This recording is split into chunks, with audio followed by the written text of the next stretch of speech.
Everyone, this is Riya Sharma and welcome to Ezlight institute. So आज हमारी जो वीडियो है इसका टॉपिक होने वाला है संज्ञा। ठीक है। लास्ट टाइम हमने कवर किया था उपसर्ग और प्रत्यय को, और प्रत्यय में हमने टर्म्स करी थी कृत प्रत्यय और तद्धित प्रत्यय, जिसमें कृत प्रत्यय जो है वो मूल धातु के साथ में यूज़ होता है, जबकि जो तद्धित प्रत्यय है वो संज्ञा, सर्वनाम, विशेषण, क्रिया जैसे जो शब्द होते हैं उनके अंत में लगता है। ठीक है। सो उसी से कॉन्सेप्ट आया था कि हम संज्ञा से स्टार्ट करेंगे। ओके। सो आज का हमारा जो टॉपिक है संज्ञा। संज्ञा बोलते हैं नाम को। सबसे पहले क्लियर कर दूं कि व्यक्ति का नाम हो, वस्तु का नाम हो, भाव का नाम हो, ठीक है, स्थान का नाम हो, उसको जो है वो संज्ञा बोलते हैं। यानी कि संज्ञा बेसिकली बोलते हैं नाम को।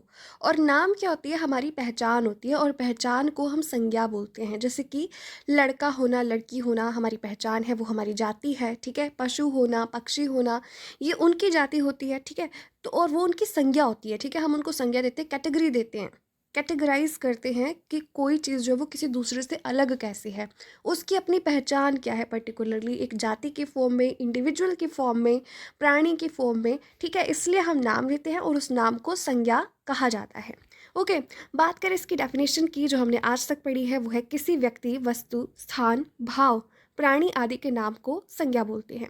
और जैसे कि मैंने आपको बताया कि हमें जो है वो पहचान मिल सके, हमारी एक कैटेगरी बने, उसके लिए हमें नाम देना पड़ता है। ठीक है। ताकि सबके लिए ईजी हो जाए आइडेंटिफाई करना कि हम किस बारे में बात कर रहे हैं, किससे बात कर रहे हैं। ठीक है। इसके लिए नाम दिया जाता है। नाम को संज्ञा कहा जाता है उस इंडिविजुअल की। ठीक है। और ये संज्ञा जो होती है वो पहचान प्रदान करती है उस पर्टिकुलर इंडिविजुअल को। अब उदाहरणों की बात करते हैं। ठीक है। हमने कहा प्राणियों के नाम को संज्ञा बोलते हैं, तो प्राणियों के नाम है यहाँ पर एग्जाम्पल की फॉर्म पे मनुष्य, शेर, चिड़िया, बिल्ली, गाय एट्सेट्रा। व्यक्ति का नाम कहा तो व्यक्तियों के नामों में आता है गांधी, राजेश, विकास, गायत्री, रमेश, या मेरा अपना नाम रिया। ओके। स्थान की बात करें तो गुजरात, मंडी, मसूरी, कुल्लू, ऊटी, हिमाचल। ठीक है। भारत, और फिर भारत के बाद में हम किसी अन्य कंट्री का नाम ले सकते हैं, जैसे कि जापान। ठीक है। और उसके आते हैं भाव। भाव में आ जाता है बचपन, प्रेम, गुस्सा, बनावट, योग्यता। Okay, etcetera. नेक्स्ट हम बात करेंगे कि संज्ञा के भेद कितने हैं। तो बेसिकली संज्ञा के 3 भेद हैं: व्यक्तिवाचक संज्ञा, जातिवाचक संज्ञा और भाववाचक संज्ञा। ठीक है। लेकिन जो जातिवाचक संज्ञा है उसको आगे फर्दर कैटेगराइज किया जाता है द्रव्यवाचक संज्ञा और समूहवाचक संज्ञा में। ठीक है। अब इनकी डिटेल्ड एक्सप्लेनेशन करेंगे हम। ओके।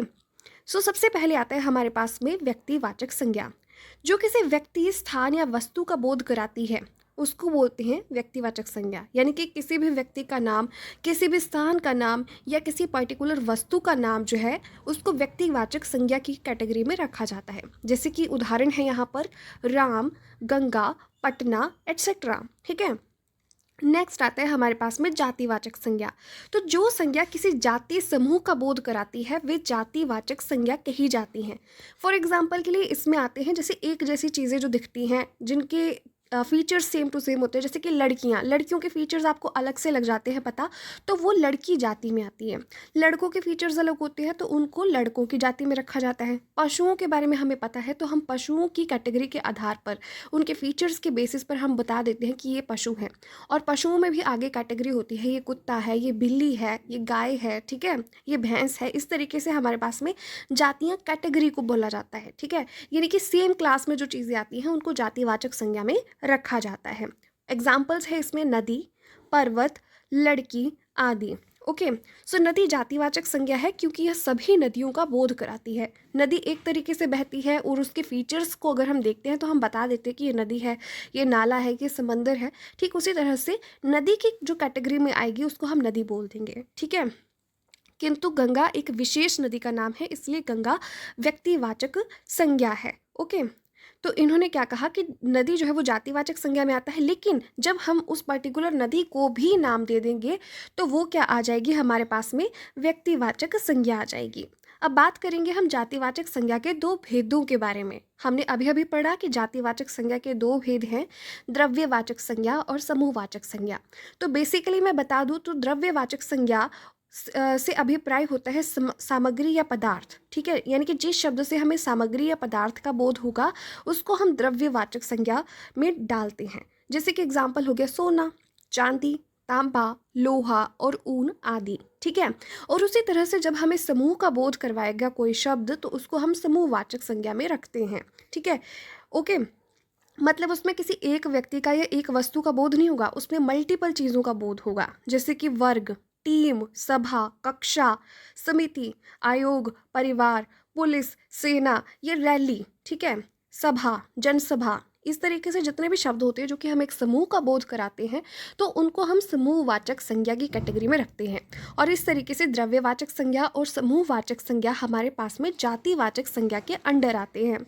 अब बात करते हैं हम भाववाचक संज्ञा की। तो किसी भाव, गुण, दशा आदि का ज्ञान कराने वाले शब्दों को भाववाचक संज्ञा कहते हैं। ठीक है। जैसे कि भाव हमारे पास में हो गया क्रोध, गुण हो गया मिठास। ठीक है। और दशा में आ गया हमारे पास में जैसे काली माँ। ओके। इस तरीके से हमारे पास में जो भाव होंगे, भाव के अंदर क्या आएगा, भाव, गुण और दशा आदि का ज्ञान कराने वाले जो शब्द होंगे उनको हम भाववाचक संज्ञा की कैटेगरी में रखते हैं। ओके। अब बात की जाती है कि भाववाचक संज्ञाएं बनती कैसे हैं। तो ये भाववाचक संज्ञाएं परिवर्तित फॉर्म होती हैं किसकी, संज्ञा की, सर्वनाम की और विशेषण की और अव्यय की। ठीक है। यानी कि इनकी जो बेसिक फॉर्म होती है उसमें हम थोड़े से चेंजेस ला करके भाव में उसको कन्वर्ट कर सकते हैं, भाववाचक संज्ञा में कन्वर्ट कर सकती हैं। देखिए एग्जाम्पल्स है, जैसे कि पुरुष, पुरुष एक जाति है। ठीक है। उसको जातिवाचक संज्ञा की कैटेगरी में रखा जाता है, लेकिन उसी से हमने अगर भाववाचक संज्ञा में उसको कन्वर्ट करना होगा तो होगा पुरुषत्व। ठीक है। नारी एक जाति है, लेकिन नारी के फीचर्स के बेसिस पर हमने अगर उसको भाववाचक संज्ञा में कन्वर्ट करना होगा तो उसका बनेगा नारीत्व। ठीक है। गुरु का बनेगा गुरुत्व, यानी कि गुरु के गुणों को धारण करने वाला जो होगा, जिसके लिए ऐसे भाव आएंगे तो हम बोलेंगे गुरुत्व। ओके। उसके बाद में सर्वनाम से अगर हमने भाववाचक संज्ञा में कन्वर्ट करना हो तो हमारे पास में अपना, अपना शब्द जो है वो अपना शब्द जो है वो एक सर्वनाम है, और उसको अगर हमने भाववाचक संज्ञा में कन्वर्ट करना होगा तो उसके लिए यूज हो जाएगा अपनत्व। ठीक उसी तरह से मम से ममत्व, निज से निजत्व। ठीक है। इस तरीके से हम भाववाचक संज्ञा में उसको कन्वर्ट कर सकते हैं। विशेषण की अगर हम बात करें तो सुंदर से भाववाचक संज्ञा में उसको कन्वर्ट करेंगे तो भाव क्या बनेगा, सुंदरता, सौंदर्य। वीर से वीरता, वीरत्व। धीर से धीरता, धैर्य। ललित से लालित्य। ठीक है। इस तरीके से हमारे पास में विशेषण से भाववाचक संज्ञाएं बनती हैं।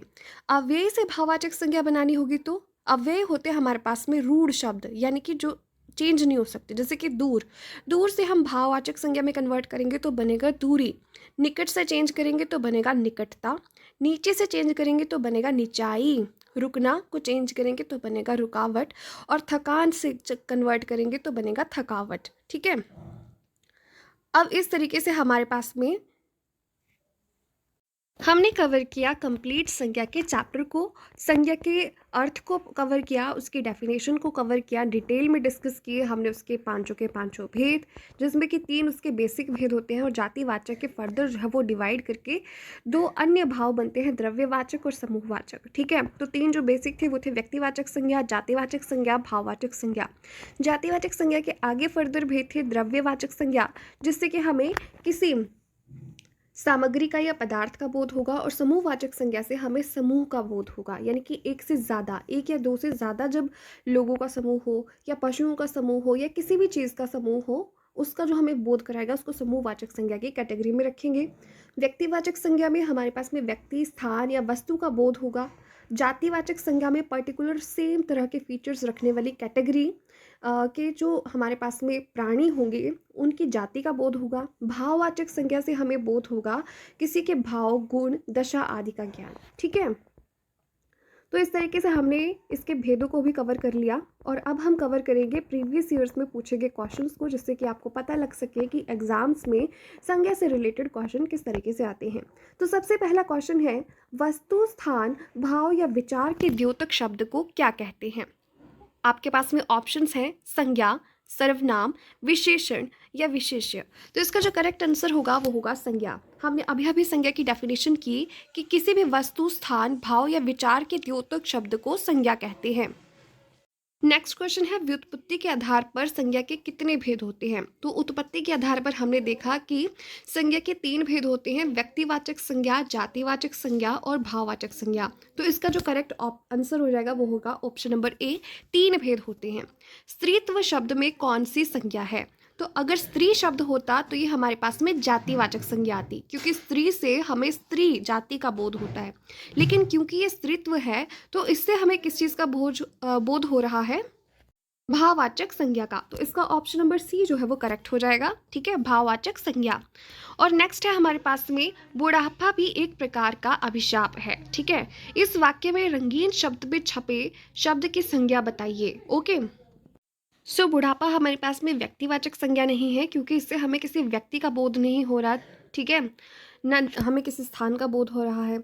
ना ही ये जातिवाचक संज्ञा में आता है, क्योंकि हमारे पास में बूढ़ा जाति हो सकती है। लेकिन ये है हमारे पास में भाववाचक संज्ञा, क्योंकि बुढ़ापा एक भाव है, ठीक है। ओके, भाव की एक विशेषता ये है कि भाव जो है वो हमारी मनोदशा को प्रेजेंट करता है। किसी चीज़ को देख कर के हमें कैसा फील हो रहा है वो हमारा भाव होता है, ठीक है। उसको आप फिजिकली टच नहीं कर सकते, एज इट इज़ आप उसको, मतलब उसके लिए एक स्पेशल चीज़ आप उसको देख नहीं सकते हैं, ठीक है। वो आपके अंदर का एक भाव ही रह जाता है। नेक्स्ट है हमारे पास में निम्नलिखित शब्दों में से कौन सा शब्द संज्ञा है। इसमें ऑप्शन है क्रुद्ध, क्रोध, क्रोधी या क्रोधित। तो इसका जो करेक्ट आंसर हो जाएगा वो होगा ऑप्शन नंबर बी, क्रोध हमारे पास में जो है वो संज्ञा शब्द है, ठीक है। और ये हमारे पास में एक भाववाचक संज्ञा है। सो इसी के साथ में आज हमारा संज्ञा का टॉपिक जो है वो ऑलमोस्ट कवर होता है, ठीक है। आप अदर एग्जाम्पल्स के लिए जो है वो इसकी डिफरेंट एक्सरसाइजेस को सॉल्व कर सकते हैं। Okay, thank you so much for watching the video, stay tune. अगर आपको पसंद आई है तो लाइक करें, शेयर करें अपने फ्रेंड्स के साथ में, सब्सक्राइब करें एज लाइट इंस्टीट्यूट को। Thank you so much, bye bye.